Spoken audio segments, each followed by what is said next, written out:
The boy fidgets nervously with the remote control in his hands, glancing from the broken parts on the table to his toy lying on the floor. He scratches his head, unsure of what to do next. A bead of sweat trickles down his forehead, but he wipes it away quickly. He looks over his shoulder toward the door, then back at the broken toy. He tries to snap the piece back in, but it doesn't fit right. He sighs and sits the piece down, then picks up the remote control again. What should he do? He thinks about pressing the button on the remote.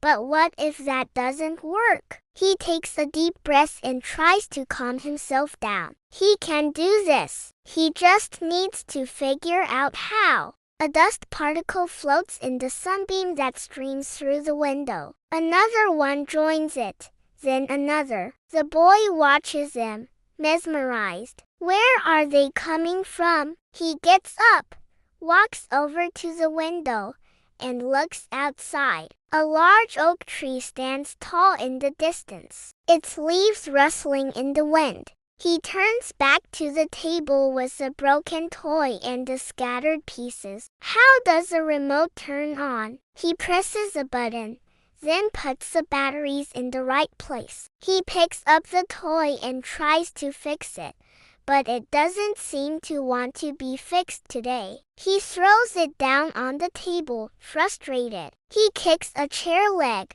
but it doesn't do anything. He kicks it again, harder this time, and the leg moves. He keeps kicking it until it's all the way across the room. He sits down heavily on the floor, defeated. Maybe he should just give up. But then he looks at the toy on the table and thinks, no, I can do this. I can fix this. I can make it work. He gets up and walks over to the toy. Slowly, carefully, he begins to put the pieces back together. One by one, he snaps them into place until the toy is whole again. He picks it up and tests it. It works. He smiles and laughs. He did it. He fixed the toy. And as he plays with it, he realizes something. It's not just a toy. It's a friend. A friend who will always be there for him,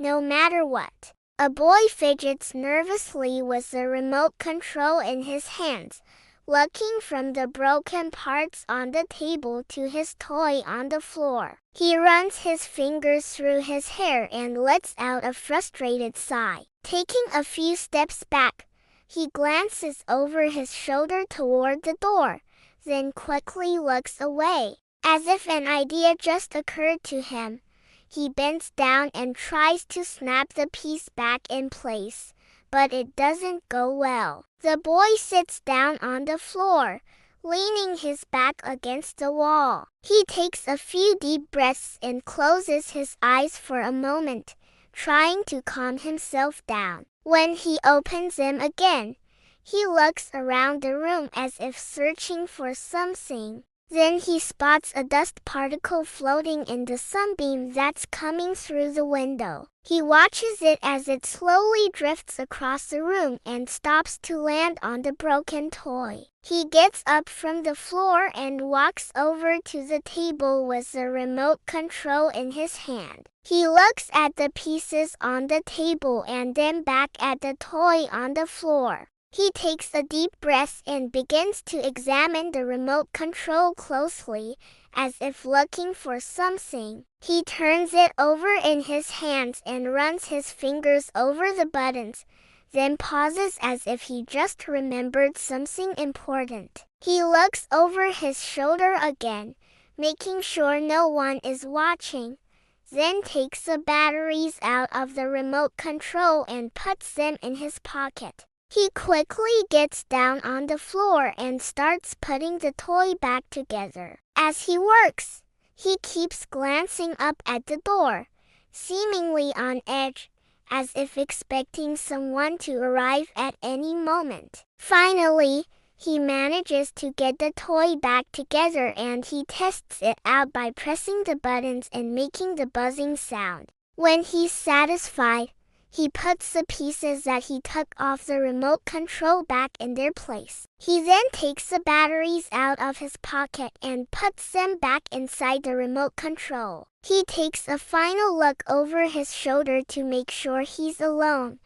then picks up the remote control and runs out of the room.